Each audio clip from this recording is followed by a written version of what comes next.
Greetings, podcast listeners. The following episode is an example of a Tech Talk stream that is a video exclusive. If you follow me on any of the video platforms, you'll be able to watch. But here, for your listening pleasure, is the latest episode of Tech Talk. This is the Andres Segovia Show. Believe me, there is no structure. There's no formalities here. It's quite literally just chatting it up, friendly banter with other content creators. And curious, Joel, I actually want to start with you because this guy over here, this Trevor Brown, he's actually been on my streams before. That is my name. Of the Trevor Report. But curious, Joel, you and I haven't actually spoken before this, actually. So I'm excited to talk to you because the last episode that you did for your podcast, it spoke to me because of who you brought on, the roller coaster enthusiast, or he's he's aspiring to be because he doesn't consider himself that, right? I would say because I was always curious, like what drove your curiosity to be curious enough to do a podcast? So I did a small episode kind of diving into that a little bit. But I've just I think part of it's like ADHD. I've always been a very curious person, a very, very fast learner of things. I would learn things really quickly and usually pretty efficiently. I get good at that, and then I get bored. Like I was like, okay, cool, moving on to the next thing. And I've done a few things with my curiosity. I learned how to be a magician, and I was a magician, a close-up magician for a couple years, until I kind of during 2020 that kind of faded, and I realized like I was a magician because my curiosity was driven. I got to see the reactions of people and stuff like that, and learn about how the human brain works a little bit better by observing different things. And then during 2020, I was a part of a real play podcast. Are you familiar with those? Not. I can't say that I am. So it's basically sports. No, not quite. So it's where people play a board game, a real board game, and record it. The board game we play, a tabletop game that we played, was Dungeons and Dragons. Of course. So we did that for a little bit, but there was a bunch of problems going on, that just like schedules weren't being able to be coordinated and stuff like that. So we stopped that.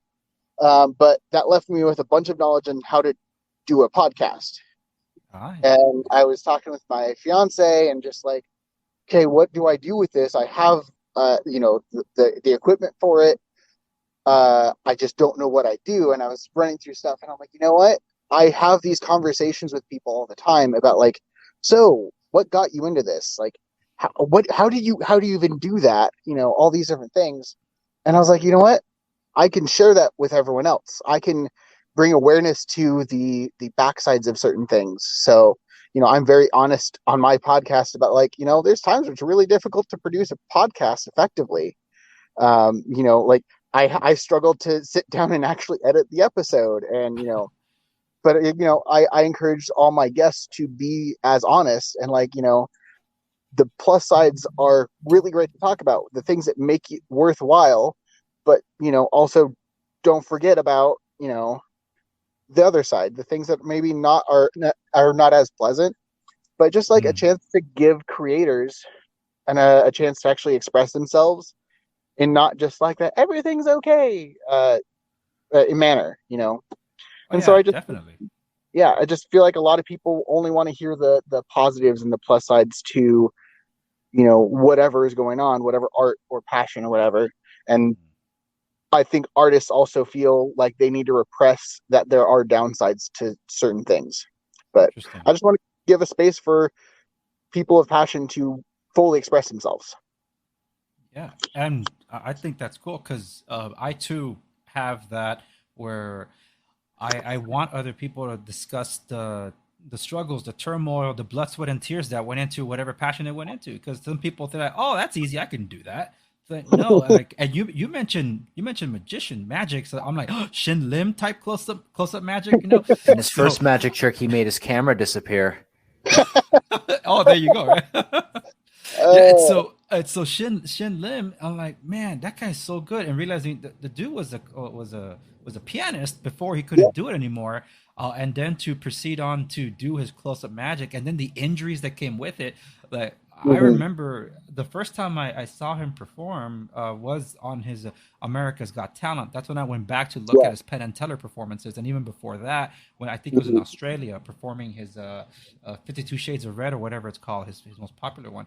And when I first saw his performance on America's Got Talent, I told my wife, I don't watch America's Got Talent, so I told her, honey, I think we are seeing the greatest magician in my generation right before my eyes. And she's like, what do you see? Like, apparently the singers are better. No.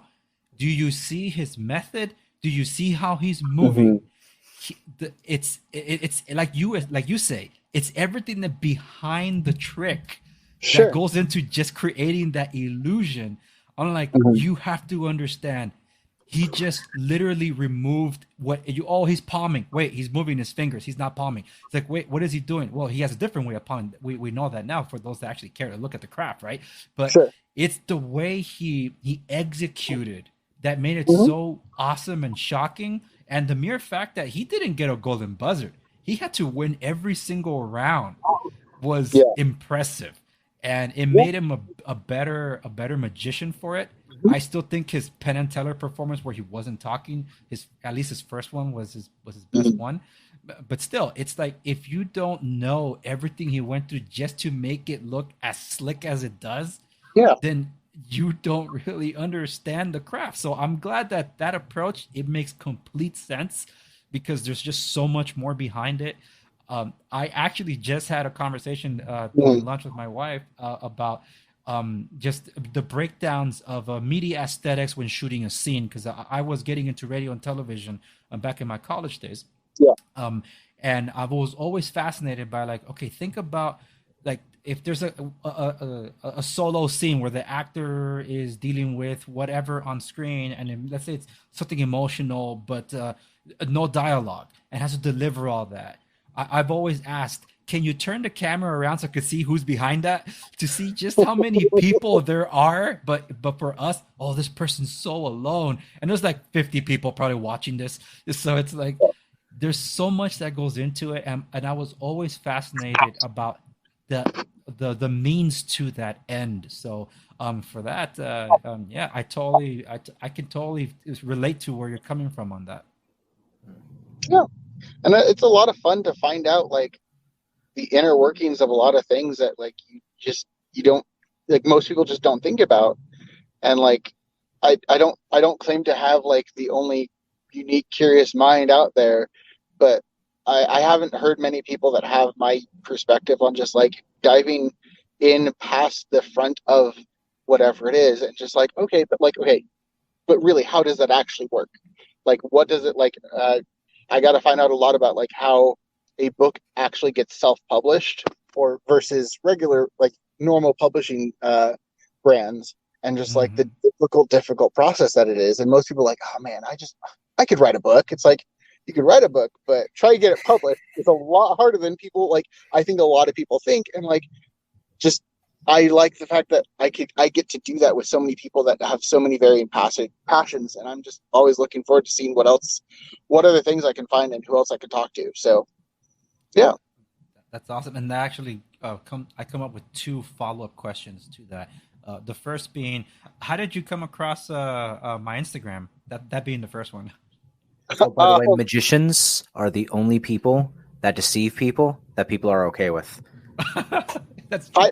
I would addendum that with the only time people pay for people to like. to be lied to. Yeah. Because like Yeah. you get lawyers, you got weathermen, but magicians get paid to lie to people Oh, blatantly to their face.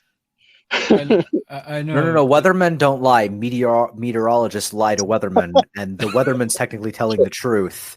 Yeah. But But you know, I'd also one more thing is like just in my perspective, magic is more of an act than lying. Like, you don't go to a theater show and go, wow, that guy's lying and telling me he's Peter Pan. It's just like, No, he's not Peter Pan. he's pretending to be someone else for the Yeah. pleasure of others because he's not because he doesn't like how he is. So he asks other people to give him a random personality trait, a random belief system, and random motivation so that he can act out on that because he's ashamed of himself. That's what an actor is.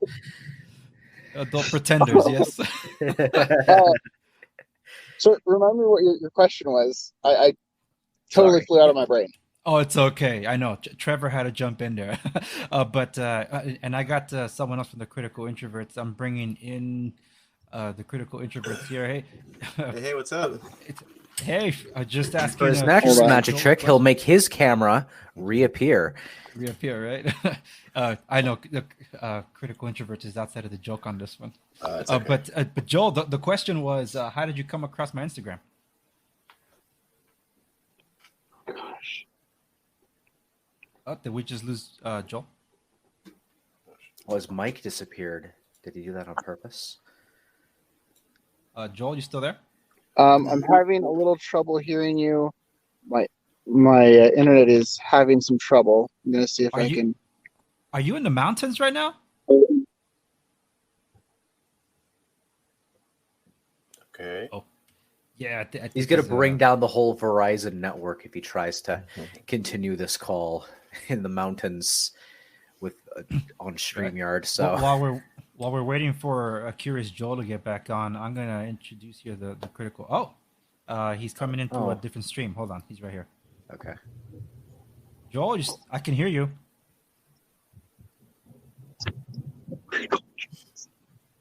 Yeah, it seems that we just have a poor connection. I think the Critical Introverts are sabotaging your stream. Going to Walmart first. Yeah, you're coming in a For little his next broken. trick, he'll make his microphone start working. Let's count on it. I will show you. All right, Joel, you can still hear us. You're coming in and out, so let me give you a moment. Same percent.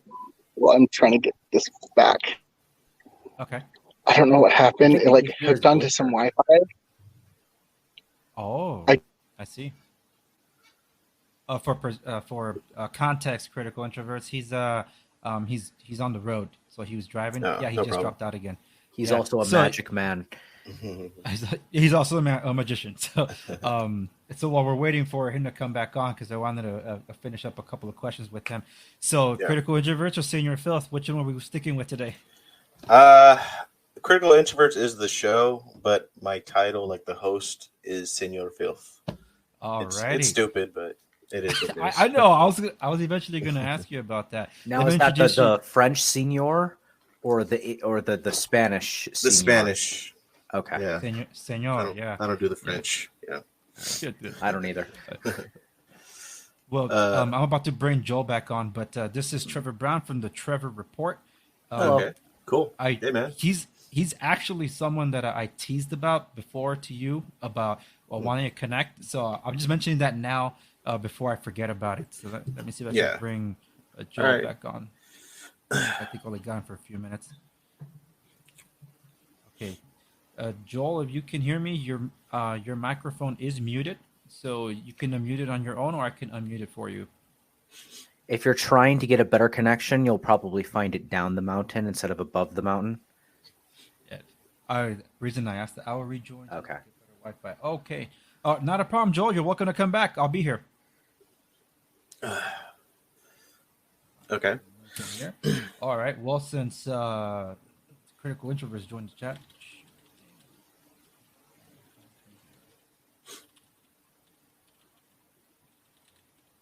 So just letting you know, hey, so do you want me to call you Critical Introverts? Because I don't know how to address you in this one. You can call me Critical CI or whatever. CI. You want to call All right, I'll call you CI. All right, and I guess we'll find out what we're still on for Friday, right? Yeah, I can't be on this for too long because I have to start dinner and stuff like that soon. Oh, no problem. Yeah. That's why I wanted to get through with you, and we got Friday in the books. So Yeah. I look forward to connecting with you on your program there. Yeah. Cool. Yeah. Yeah. Trevor's actually the first collab I ever did. And we've been, we've been in touch ever since. So he reached out. And Critical Introverts, why don't you introduce yourself, since Trevor's probably never heard of you. Sure. I'm the host of a podcast called the Critical Introverts. It's pretty much, it's culture war related, but through the perspective of like creative and artist types. Like I do graphic design, illustration, and within the art world, there's like a huge pressure to kind of lean heavily left. And I mean, I'm still pretty left leaning, but not to the point that it was like what it is now.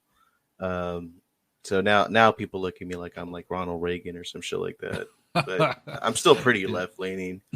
And I just wanted to make this show and have it grow to like a little space for other artists to like connect, because just finding work if you're not part of that crowd is becoming harder and harder. Yeah. Totally. And based on some of the interviews that I've seen you do, I never, had you not mentioned what you just said, I would not have thought of you being more left leaning, like center left, than you are, like, for example, center right, or even right leaning, because more people might even get the impression, oh, just another right winger doing a podcast. Yeah, well, that's the thing. I mean, it's like now the left is sort of defined as just being progressive, or what I think, and like I think my views haven't really changed since like the 90s, and now, like, it's like the 90s were like a time of like being weird and creative and kind of rebellious, and now being that type is seen as so it's independently thinking. You're such a fascist. You're such a racist fascist. So and it's, I mean, it's kind of fun to like, I follow a lot of artists, and to see a lot of them get more and more insane with their leftist stuff is kind of interesting to see. Even like artists that like I was a huge fan of are now just like insane. So it's a weird thing to happen to the art world, and I think it's only going to get kind of worse. It's going to get more corporate, if it hasn't already. Yeah, and but I think it does leave some room for like anyone that wants to like bring it back to being experimental, to start being more like self-reliant. I think. I hope at least. Oh no, I actually agree with you. It's called the parallel economy. I am part of that. I'm officially across. Ever since the Vox apocalypse, and I might share, depending on what you want to talk about on your show. I'm creating a parallel economy to layer on the parallel economy, which will self-generate an increasingly parallel economy, and then it'll just be the omni-parallel that controls all of the parallels. Well, I don't know if that was a joke. That was a joke. I know you're doing a parallel economy for your own, but that was a joke. I don't want you to be the oligarch, Trevor. Well, it's just ever since the Vox apocalypse, that's where it really stifled my channel growth on YouTube. And last year, was it last year? No, we're in 2022 already. 2021. That's when I knew I was not going to experience any more growth on YouTube whatsoever. And that's when I ended up getting my show on a bunch of other platforms. So the long and short of my journey is I actually started a political newsletter back in 2003. And that eventually morphed into a blog, which morphed into a podcast. And I did that, the Andrew Segovia Show, from 2003 to 2009, when I turned it into what's called the newsreel. And that was at the dawn of Twitter. So when Twitter came along, it fit exactly what I was doing, because before I was doing opinion pieces that required a lot of time, thought, and editing to produce these things and put them out there. After the fact, I just didn't have any more time, so I became more of a news aggregated a blog. That's when I'm like, Twitter, microblogging just makes it even easier. Yeah. So I did that for a time. But while I did the Andrew Segovia Show, I did something called the Critic Corner, because staying in politics would just drive anybody insane. So Yeah. I actually also dabbled some time in the stuff of Hollywood. I was more on the film music side and the media aesthetics of things, and instead of what's in front of the camera. I like to see what makes the thing in front of the camera look great. So that was me. So I became an amateur movie critic. I got the attention of independent like directors and producers, which was cool because I was able to check out some things. And curious, Joel, if you can hear me, I'm going to bring you on here in a moment. And what made it fascinating was when Warner Brothers started inviting me to their movies for private critic screenings. So I can actually say I was among the first to have the Dark Knight review before anybody else. They didn't make me sign an NDA, so I got away with it, but I didn't spoil anything. After that, they made me sign an NDA. But I enjoyed it, and I never got that out of me. So I did do that, and when I got married, then kids came along. Things did morph a lot for me, so I kind of put a lot of that stuff on the back burner. But I always wanted to continue doing what I do. So I love tech, so that's how the tech corner got started for YouTube. But eventually, I brought that over, like, to rebranding Andrew Segovia Show 3 years ago today, or this week, and that's how I brought back I guess you could say, the brand. But it's not politically like opinionated like it used to be, even though I still do that. But instead of having it front and center, I invite people, go check it out, like on my locals account, or there's still some stuff available on my website. But I'm like, you know what? Here's a place where I prefer to have it, because I don't want to just be the one talking. I want to have a discussion, dialogue with others. So that's a microcosm of what's really been 19 years worth of work. Wow. And it's just, I'm here where I am. That's why I'm like, I still wanted to talk to other ones that are going. Like, I don't know how long you guys have been at it and things like that. And I'm gonna just, I lost Joel again. I think I've started around a year ago. Because it was always something I kind of been curious about, and the thing that really made me say, like, fuck it, I'm just gonna do it, was the whole Gina Carano being canceled thing. And like, I was talked to like other like creative types, and like they just didn't get like why that was a problem, especially in the creative world. Like, you need, like, you need freedom to be creative. And every time one of these things happen, I just think of them with pitchforks and torches saying "burn the witch." That's just how I think of it. Yeah. And it's like I said, like, being like a 90s style liberal, just seeing like the left turn into like that pitchfork kind of crowd was just really, really bizarre. And that's why I just started to just reach out to other artists, and like at times, I think for a lot of people it could feel kind of lonely. Like, it could feel like you're the only one viewing the world this way. So you need to like start communicating with anyone you can that like at least kind of knows, at least sees it similar to you in the slightest. So yeah. I really think that you guys can have very fascinating conversations. I'm actually sending UCI. I'm sending you. This is the handle for Trevor's IG, and I'm sending. My Instagram isn't very good if he wants to like know what I'm about. My Instagram is basically just a giant joke. No, I know, but what I meant was, like, at least for you guys to have some way to communicate with one another in case you want to connect after this. Because I think you guys can connect at a similar level. Trevor, since he doesn't know you, why don't you introduce yourself to him? Yeah, sure. My name is Trevor Brown. I'm the host of the Trevor Report, which is exclusively on Liberty platforms like Minds, Odyssey, Rumble, and BitChute. I don't advertise BitChute because the comment section is living cancer but magicked up to turn into a giant kaiju that Voltron will have to defeat. So I don't advertise it, but I started it off that way because I just kind of saw Parler get kind of beamed down by the Eye of Sauron. That's kind of where the Trevor Report started in December 2020. I just kind of found out that if I didn't edit videos at all, I had a 20-minute limit. Yeah, and I could put the video on there, and it's just kind of like one of the standard. You turn OBS on, you turn on your the thing that you're reading, and you put your camera in the corner, and then you read it. And you just say, hi, my name, this is my name, this is what I'm talking about. And then you talk about the thing and you go, all right, now that the thing I've talked about is over, give me money. Yeah. But I didn't do the give me money thing back then, because I was just doing it. I was mainly LARPing.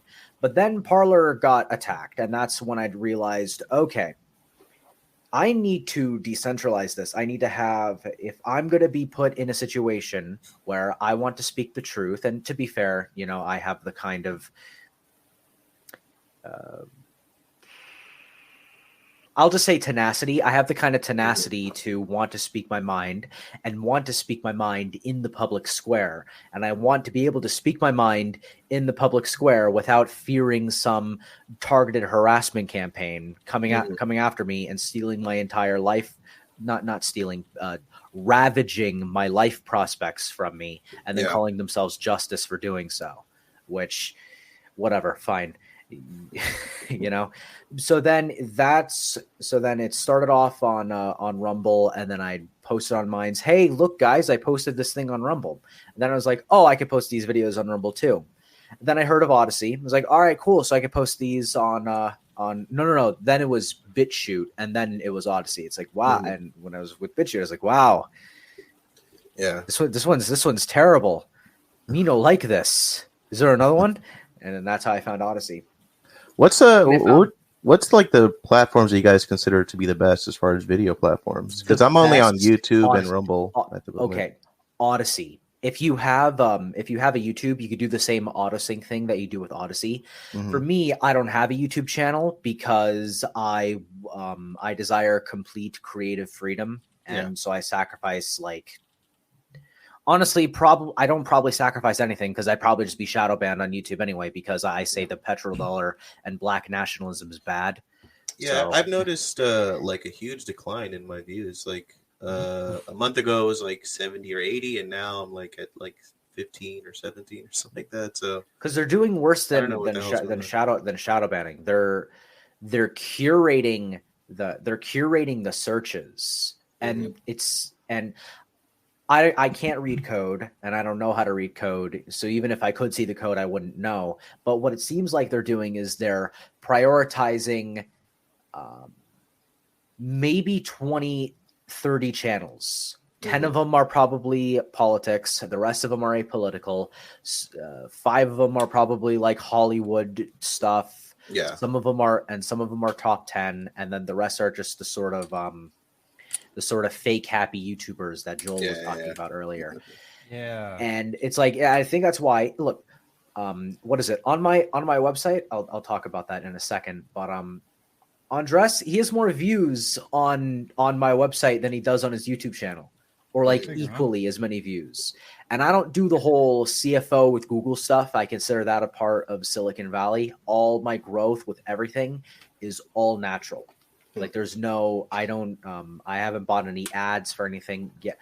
Well, actually, Minds has a feature where you can use the Minds tokens to put your thing on everyone's newsfeed if they scroll through the ad thing, which I don't scroll through the ad thing. So, I probably don't either, I need to get better with like social media kind of shit. Cause I think I've made accounts on other places, but like, I just lose track of stuff, and I probably have an Odyssey account. I really don't really remember. Well, so I would, one of the, I guess to that first question, because I've actually had this on the brain a lot, because I was already going to start announcing to my followers on YouTube that YouTube will not be my primary distribution channel. The reason I use YouTube still as my primary and will, it would be tied for first to keep using it, is because I use it to distribute over to BitChute, Rumble, and Odyssey. Minds and Odyssey. Odyssey is the most important one of all because I actually have my entire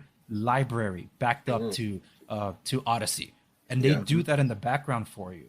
So if I ever get canceled, I am still able to be on Odyssey, and Odyssey does offer live stream. We just lost them again. And Odyssey does offer live streaming. I think it's still in beta, if I'm not mistaken, Trevor. But that one, I've live streamed a few times on there, myself. But what you were got to you do is no, I wasn't involved. No, how they were beta testing it is if you had 50 people are saying it's called library credits, but they don't have an A. So I'm going to call them Libry credits because there's no vowels and it's spelled LBRY. Bite me, Odyssey creators. Anyway, sorry, Odyssey founders and Libry founders. But I'm just joshing them. I've appeared on their Libry podcast. It's like, what do you mean it's not called Libry? But anyway, all you have to do is have 50 Libry credits staked into your Odyssey channel, and you can start live streaming. Yeah, basically, the more you engage on the site, kind of like Minds, you're mining for it's almost like cryptocurrency. You can convert it to crypto later down the road. I know I did that with Minds, and I was able to buy, I guess you could say, ways to boost my post. It's kind of like buying advertisements, so you can put your your content ahead or in front of a lot of different eyes. But if you were going to move somewhere else, I would say without a doubt go to Odyssey. But the place where I'm at, because everything you see here and what I do in YouTube and what I create for YouTube, I'm gonna be able to do that on Gab. And I had my misgivings about Gab. I don't hide it. I'm a Christian conservative in that order. And yes, while there is no other choice, I am a registered Republican. But even for some people on Gab, they don't exactly welcome me. But I got in more hate over at BitChute. I've been called a soy boy, a liberal. I'm like, excuse me? Just because I've been called every slur. Every slur. All of them. Hold on. What kind of heat do you get on Gab? Because I mean, like, again, I barely use it. I'm not a social media guy, so I'm learning. It depends on what you touch on. If you're look, to me, it's not a location condition. To me, it's a human condition. If people are going to run their mouth, they're going to run it anywhere. And while they can hide behind an avatar, they're going to say it. So if I say something they don't agree with, or if I'm not lockstep, I have to be all right wing, whatever, then I'm going to get heat for it. Yeah. And it's like, well, I don't care. I'm telling you what I think. And there is one leftist echo chamber on the group on Gab, and it's been completely untouched. I forget the name of it, but I came across it. Like there's the one token woke community. So there's that. Well, and that's just it though. And there's actually been a lot more leftists coming on in recent months, and that's okay because that's the whole point. Yeah. That over there you're gonna say hate speech is not in violation of the Constitution, but where the line is drawn is when there's a call to violence. That's a whole different story. So and porn. They don't allow porn. That's true. There's porn. Thank you. Because technically pornography. Yeah, I always thought that was weird that there was porn on Twitter, but you can't say the election was rigged or something like that. Yeah, you can't talk. That was weird. I can't quote a Time magazine article because that would be a far right conspiracy theory. So whatever. Yeah, that depends on what era of time. But yeah, I know we have you on just for a little bit, CI. So I had another thought for you. But if you do go with other social media places, that's why I'm on as many as possible because on Instagram, it's kind of what's left over from my Facebook when I deleted Facebook over a year ago, and that's where I still have some family and friends that are contacts. I don't use the whole close friends thing as a way to say, oh, these are the people that I want to just share my personal life with. I'm not sharing that. Yeah, but it's what I call it the inner circle because, like, hey, look, this is what will get me banned, so to speak. If it's more public and people come across it and just report me because reasons. But that's why I keep that inner circle thing, to let people know, and to eventually I will be off. But that's why I have a locals that supplements my website, because it's a place where I can monetize what I'm doing. And based on, I'm sure you've seen some of my recent posts, the big episode I dropped this week, it's called a conversation with a reformed lesbian, and it just covering a lot of what's been happening, what people have been covering in the news, but just down to the nitty gritty, and also taking on the church. And when I mean the church, not an institution, but what is called the body of Christ, the Christian folk. I'm like, this is how you let this happen, and giving them suggestions on how they could better it. As a result of that, I was surprised that people signed up to locals and became supporters of mine. I'm like, hey, look, it's paying off, because what we do doesn't pay much, if at all. We're the ones, like, because we have a passion and we're putting our time and effort into it. It's great, and that's what hurts me about YouTube, because it came at the worst time. Like, damn it, Steven Crowder, like, I love him, but it's like it came at that time, and then they applied the Crowder rule on all those small. What fish. happened was with that was not Crowder's fault; it was YouTube's fault. Well, of course, it was YouTube's fault. They took the knee. Are you talking about that thing where he went after some guy on Vox, like some gay guy on Vox, made fun of his lisp or something like that? No, it's called. He made mention. He said Lipsy Queer. Something like that. Because that's what that guy actually uses as his Twitter handle. Oh yeah, I remember that. Carlos Maza from Vice. I address you by your name, my king. Off with his head. Yeah, and that guy, Carlos Maza, ended up being axed by Vox. Vox, but what was strange, he still got picked up by somebody else within Viacom. So, like, what's the difference? Yeah, I remember a lot of people doing like response videos of that Carlos Maza guy. Like he would say some awful shit, and he didn't get any pushback at all. He didn't get demonetized. If you actually watch his Vox videos, he calls basically everyone except communists Nazis, which really this is the level of intelligence that he has. I know Vox is pretty terrible in general. They used to be fine, but then they got colonized. That happened to so many things. Like Vice was pretty awesome back in the day. And then they got colonized. Hell, YouTube was pretty great, but and then they got colonized. Like, it seems like so many media-driven things are just turning to shit. So, yeah, definitely. It seems like every time I reach for my cup, Joel comes by and then he disconnects.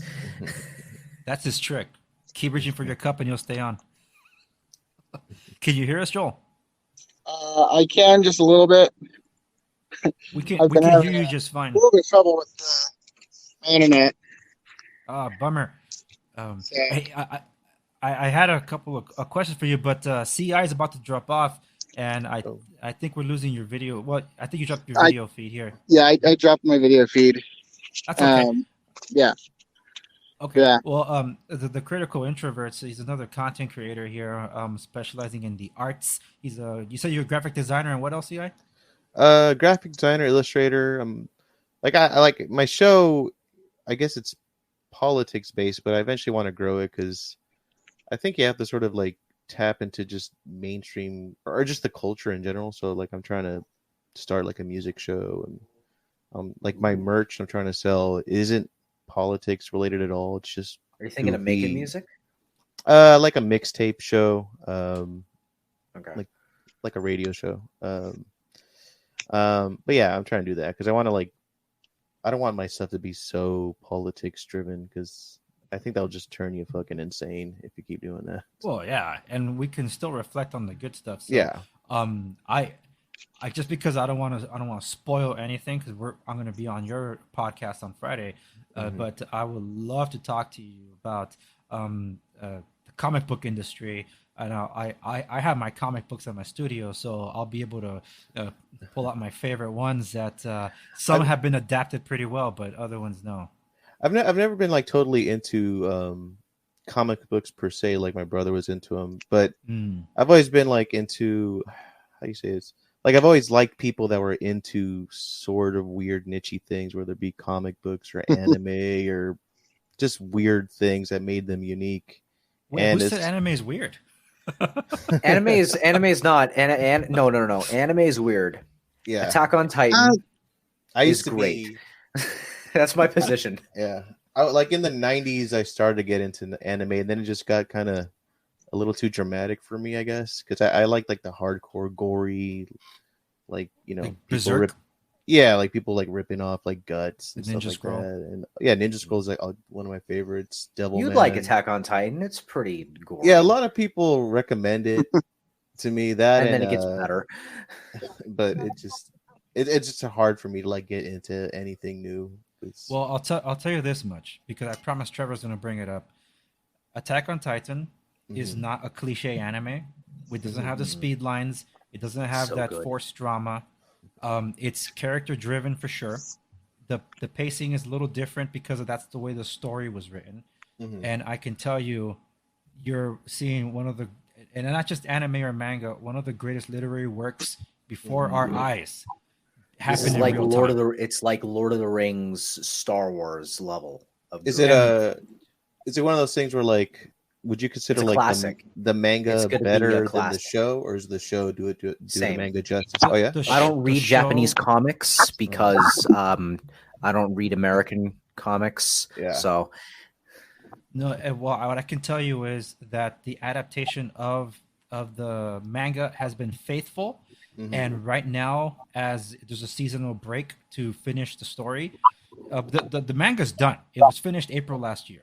okay. But the show is probably going to wrap up with another 6 or so episodes next year, and there is pressure on the studio to change the ending because the fans didn't receive the ending so much. And in my opinion, it should stick to what the author intended.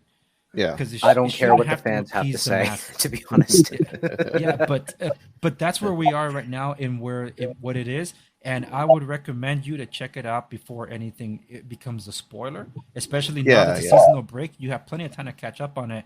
And the next time we reconnect, because we will, I want you to tell us how you binged every 87 episodes. Okay, there's only 87. Okay, because like my niece is really into like One Piece or something like that. Oh my And God. she tells That's why me I will that never watch that. she tells That's me there's why. like 7,000 episodes, and like Yeah. I got no.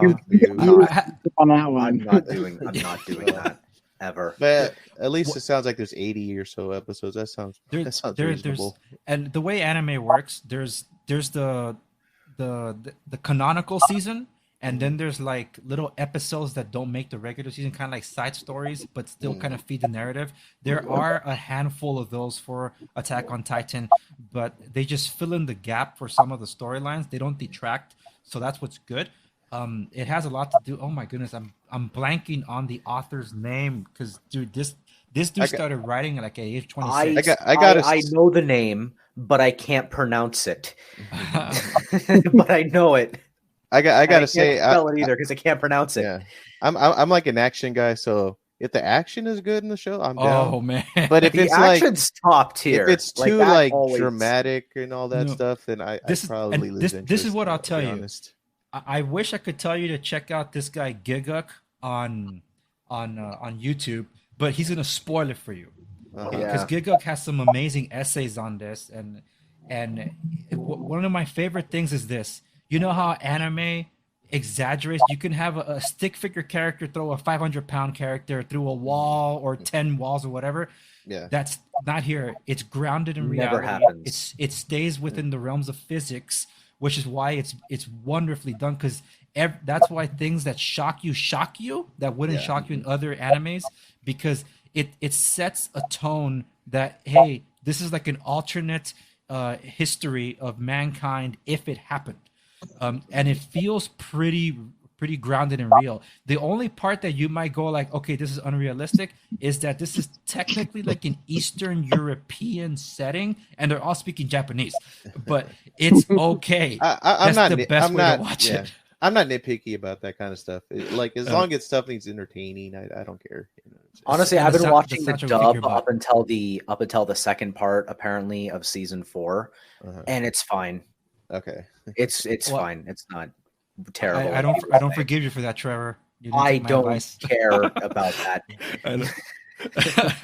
Yeah, Yeah, but also like I'm an old school kind of cartoon guy, so Mm. I can only take anything animated so seriously. Like if it's too dramatic, I kind of lose interest because I'm so into like the silly like Tex Avery, Simpsons. It has its Attack on Titan has its funny moments. It has its jokes, and that's what makes some Okay. of the other things so tragic. Okay. And Okay. I can't I go. think I we can't said go it. I further. think we said enough there. Yeah. Yeah. If we say any more, we'll have to go into spoiling the story. Exactly. I hate this feeling. Like, well, see, I don't want to keep you from making dinner, man. So Yeah, I'll head out in a little bit. All right, I guess I'll just head out now. Thanks for Yourself having a me, nice guys. juicy stack. Curious Joel, I'm sorry I couldn't really get on with you. Yeah. No, I would. You sound like a really fun person to talk to, and I miss like most of that conversation. Yeah, I mean, are you gonna do this another time? Because I'll be down to come on. Hey, and that's what I want. I was Trevor's been on a stream with me before, but hey, if you guys like it, I would love to do this again sometime. We just talk pop culture stuff. Oh yeah. Some of us have more like political heavy content, or at least we're addressing politics. But believe me, if you only do that for a living, you're gonna go insane. And so it's good to have. I'll try to keep my ranting and ravings about the petrodollar to myself. Yeah, or I could always put you on mute, Trevor, so that helps. I mean, like I would like to have more like financial based conversations on my show because so far it's just been like pop culture and. Have you heard of NFTs? No, don't start with NFTs. I have no idea what I hate NFTs NFTs. I hate non-fungible tokens. We don't want to go down that route right now. No, Just yeah, a lot of artists fuck with those, but I have no idea what they even are at the moment. scams. It's a scam, yeah, but it's easy as cash grab. Okay. But I will tell you, if you could message me like between now and Friday, if you want a certain theme for our. Well, you mentioned that you had like a background in Hollywood. I mean, that's enough right there. If you like that, but you also said you want something financial, and of course, that too. Like that, I don't know that much about that kind of stuff. So yeah, if you just want to like get into it. I know what you're thinking, it's your but show. no, I don't think Andres was invited on Epstein's plane. I know you're thinking that, but I don't think that happened. He doesn't strike me as that kind of person. You did it. He was your friend, said Ricky Gervais. Like I don't know shit about like. If you want to talk about crypto, I don't know anything about that. If you want to talk about that, I don't know my episode either, but I love LARPing about crypto. You know? Yeah. Seems like that. I'm a smart guy topic to bring up, and right. I just bring it up on like ironically, kind of thing. Yeah. Well, like I said, you need to do some show prep with me. Let me know, and I'll prepare some things. Otherwise, I shoot from the hip, just like I'm doing right now. We'll probably be talking a lot about Disney because it's artist-based show on Friday, and well, that's gonna be interesting. Yeah. There's a lot of things you can say about Disney. Yeah. I mean, there was something that someone posted a thing of like, what's her name? Giselle Maxwell, like a picture of her in the 80s, like introducing at Disneyland, like on stage. Interesting. I forgot. I didn't see anything of the sort. Yeah. I have no comment. Yeah, some guy. But if I ever have kids, you're going to distribute things, so I can't advocate for terrorism because you're going to distribute this. So keep it to yourself, Trevor. I don't know where you're going with that. All right. See you. All right, man. All right, see you guys. Bye. Thanks a lot for being on. Critical Introverts, YouTube, Rumble, and hopefully soon another shit. All right. See you guys. Okay. All right. See you. Well, Joel, before we get disconnected, I was asking you how you came across my Instagram. Oh yeah. So honestly, it was basically purely by accident. You know, I make it a habit to go through and just like follow things that look interesting, especially their podcasts. And so as I see like their tidbits and stuff, like they'll post different things, and like, you know, I like being part of the community and like learning about what other people are doing, how other people are doing it. You know, that's kind of part of my whole thing is just learning. And so I just kind of stumbled across yours, like saw another podcast, you know, followed you and, you know, saw your thing. And I'm like, okay, listened to a couple of episodes. I'm like, this is a pretty cool guy. Thanks. So yeah, it was purely accidental. Yeah, just randomly on Instagram, basically. Awesome. Well, I think I saw. You're probably following some things on Idlewild, or are you in Idlewild? I am in Idlewild.